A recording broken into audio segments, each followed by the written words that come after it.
Thank you, Mr Deputy Speaker. Australia's budget is too exposed to global fossil fuel shocks and too soft on capturing a fair return from our own natural resources. The war involving Iran and disruption around the Strait of Hormuz is a brutal reminder that energy security is national security and that price shocks overseas hit Australian households, freight, food and inflation at home. If Australians are being asked to absorb the pain of global instability, then gas exporters exploiting Australian resources should be paying more back to the Australian public. That means reforming the petroleum resource rent tax properly, and it means seriously considering a 25% export tax on LNG exports as a budget repair and resilience measure. The deeper point is renewable energy and a renewable economy are not just climate policies. They directly translate to economic security and national resilience. As we're here talking about appropriation budget, we need to talk about those aspects. Australia remains dangerously exposed to imported oil shocks. Our fuel system still depends heavily on liquid fuels, and the government's own stock holding framework only requires private industry to hold minimum days of supply. If government supports fuel security, it must also support the transition to lower emissions transport, because lower emissions transport is itself part of energy security. And now the current conflict involving Iran has shown exactly why. Around 1/5 of global oil transit passes through the Strait of Hormuz, and the International Energy Agency has warned that the present disruption poses a major threat to the global economy.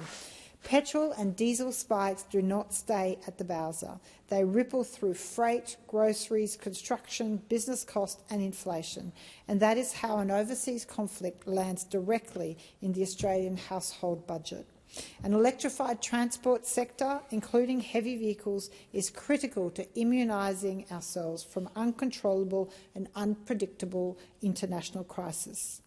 At the same time, our tax system still gives Australians a rotten deal on our main resource, gas.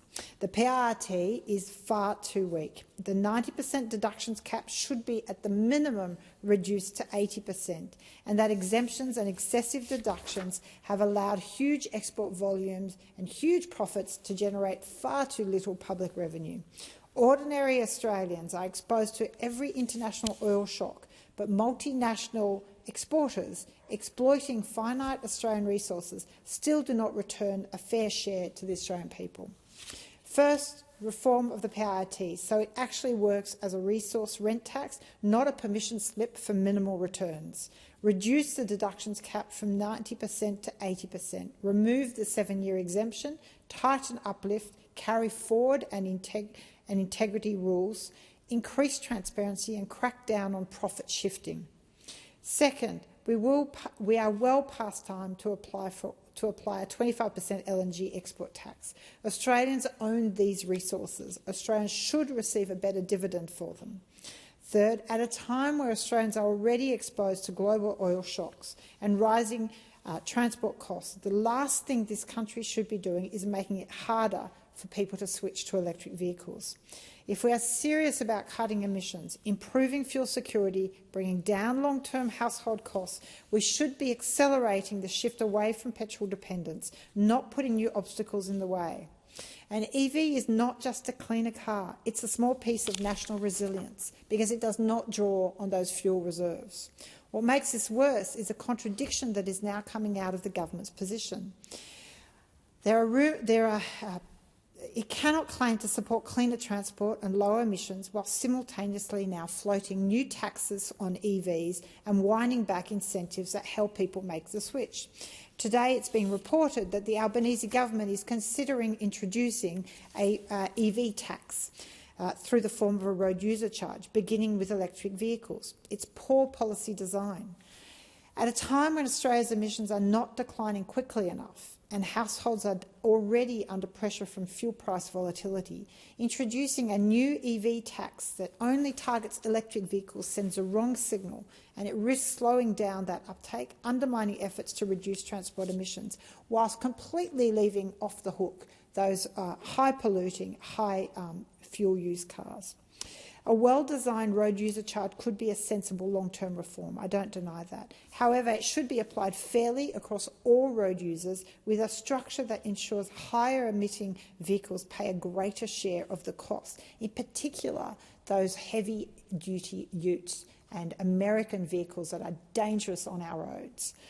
If Australia wants genuine resilience in the face of global instability, transport reform must make sense from end to end, and that means stronger EV incentives, better charging infrastructure, keep fringe benefit tax incentives for EVs, consider exempting EVs from the luxury car tax, and a clear recognition that renewable-powered transport is not just a climate policy, it is economic security policy too.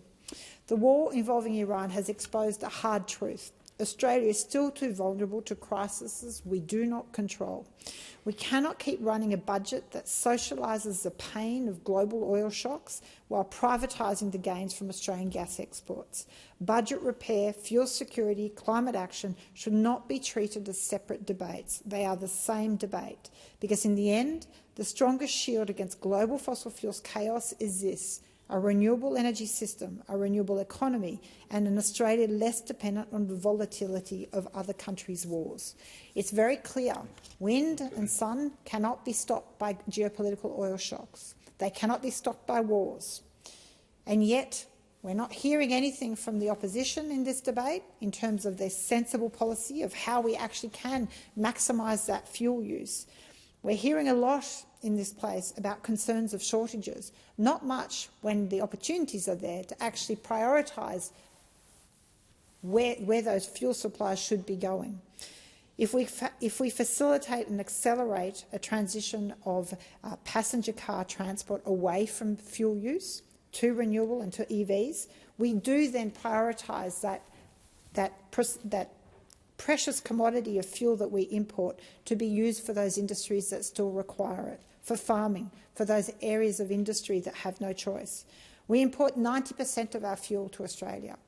A vast majority of that is coming from refineries offshore. We are highly vulnerable, and so it is incredibly concerning that what is coming out at the moment and anticipated ahead of the budget from this government is a mixed message. And so I urge the government, if we are looking at budget repair, we're looking at appropriation, that we have to be really clear about what is in Australia's long-term interest and making sure that policies match that.